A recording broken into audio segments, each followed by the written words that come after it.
এই যে শাক ভাজতে চলে এসেছি। পাঁচফোড়ন কিন্তু আমার পাঁচফোড়ন বলি, শুকনো লঙ্কাটা পুড়ে যাচ্ছে, একটু পেঁয়াজ দিয়ে দিই।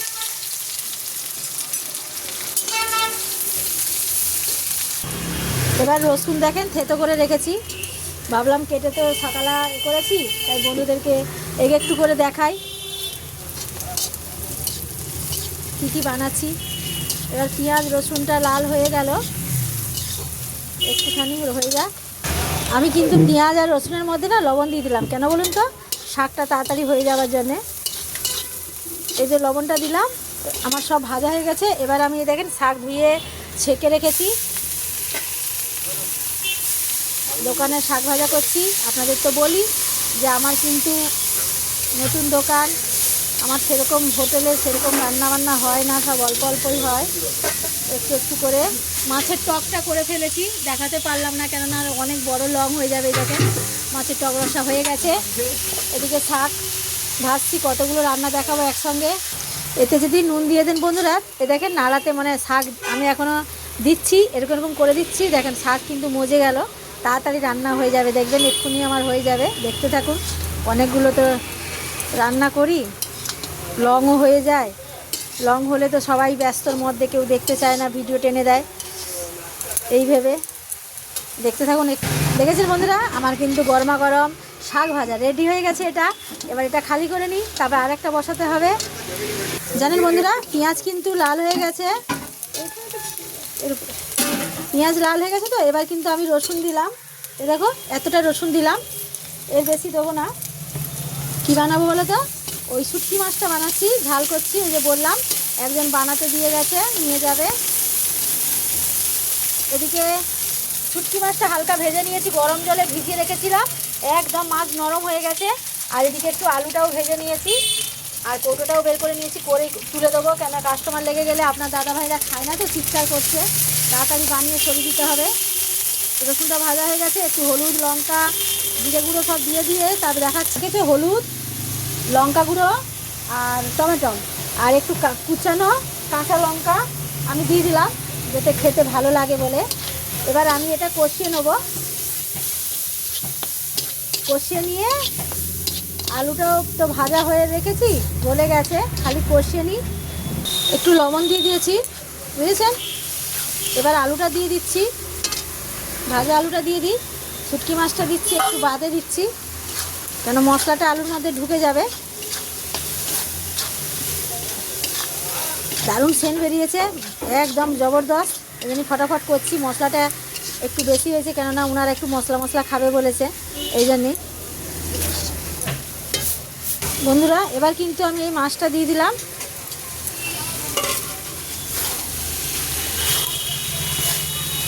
এবার 5 মিনিট ফুটবে, ঝিমা আছে এরকম থাকবে। 5 মিনিট একটু ভাপা থাকবে, মশলাটা গায়ে মাখা হবে। এটা কিছু দেবো না, এবার নামিয়ে নিচ্ছি, আর দেখাচ্ছি না। এবার অন্য এখনও রান্না অনেক বাকি আছে বন্ধুরা, এই দেখেন এখনও মাছের ডিমের বড়া বাকি আছে আমার। আবার চলে এসেছি, দেখুন পেঁয়াজ বসিয়ে দিয়েছি। এটা কিন্তু বেশি ভাজবো না, কেন এই মটনটা ওনারা অন্যরকম খাবে বলেছে, ওই জন্যই যে কটা পিস খাবে বলেছিল সেই বুঝে বানাচ্ছি। এই মটনটা কিন্তু আমি একটু সেদ্ধ করে নিয়েছি, এটা একটু রসুন মাখিয়ে হাফ একটুখানি সেদ্ধ করে নিয়েছি, উনি নরম খাবেন। এবার রসুনটা দেখেন 1 চামচ পুরো দিয়ে দিলাম, একটুখানি ভেজে নিই, তারপরে আবার দেখাচ্ছি। আচ্ছা দেখেন, আমি রসুনটা ভেজে নেওয়ার পরে না একটুখানি জল ব্যবহার করলাম। এবার আমি একটা করে দেবো। 1 চামচ হলুদ গুঁড়ো, 1 চামচ লঙ্কা গুঁড়ো, দেখেন এতখানি গোলমরিচ গুঁড়ো। এবার দেবো টমেটোটা দিয়ে দেবো, দিয়ে আমি এটা একটু কষিয়ে নিই। এরা আলু খাবে না, এরা এইভাবে খাবে বলে গেছে, একরকম বানিয়ে দিতে, তাই ভাবলাম বন্ধুদেরকে শেয়ার করি। ওরা শুকনো শুকনো খাবে, তেলের ওপরে বেশ ঝাল ঝাল করে। লবণ দিয়ে একটুখানি কষিয়ে নিই বন্ধুরা, এক্ষুনি রেডি হয়ে যাবে। আর এই মটন তো জানেন একটুখানি করে নিলে হয়ে যাবে না, বয়স্করাও খাবে বলেছে বলে বাচ্চারা একটু অন্যরকম, তাই জন্য একটুখানি ভাপিয়ে নিয়েছি, মানে মাখিয়ে নিয়ে একটুখানি কড়ার মধ্যে অল্প জল দিয়ে ওটাকে মটনটাকে মানে তেল ফেল দিইনি, ভাজা ভাজা মতন সেদ্ধ, অল্প জল দিয়ে সেদ্ধ করে একটুখানি নাড়িয়ে নিয়েছি, যাতে জলও কিন্তু আমার মটনে বাঁচেনি। দেখেন এর মধ্যেই বসিয়েছিলাম, এই যে সামান্য একটুখানি, কিন্তু মটন আমার পুরো গলে হালো হয়ে গেছে। এবার দেখুন আমি কেমন করি। আচ্ছা দেখেছেন, এবার কিন্তু এই যে আমার কিন্তু এটা মশলাটা তেলের উপরে এসছে। এবার আমি এই মটনটাকে ঢেলে দেবো।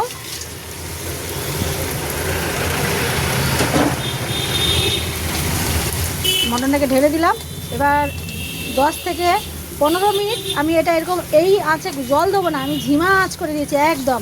ঠিক আছে, এটা একটু ফুটতে থাকুক।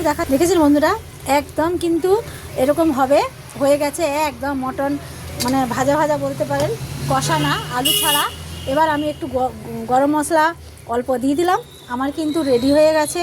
এবার উনাদের দিয়ে দেবো, উনারা নিতে আসবে জলদি। রেডি করে নিয়েছি, উনাদের মতন এটা করেছি, কেন আমার দোকানে কিন্তু আলু চলে আর এই লাল লঙ্কা চলে না, ওনারা একটু এরকম ঝাল করে খাবে। আমার এবার রেডি হয়ে গেল, দেখেছেন একদম খেতেও দুর্দান্ত, মাংস খুলে যাচ্ছে একদম। এই বলে আজকের মতন শেষ করে দিলাম। সবাইকে টাটা, সবাই ভালো থাকেন, সুস্থ থাকেন, সঙ্গে থাকেন, আর একটু পাশে থাকেন বন্ধুরা। একটা রিকোয়েস্ট, আমি এত কষ্ট করি, আমার তো জানেন দোকান আছে, দোকানে রান্না বান্না, তা সত্ত্বেও আমি এরকম কষ্ট করি, আপনারা একটু পাশে থাকেন, সঙ্গে থাকেন, আর কিছু বলার নেই। এই বলে সবাইকে টাটা।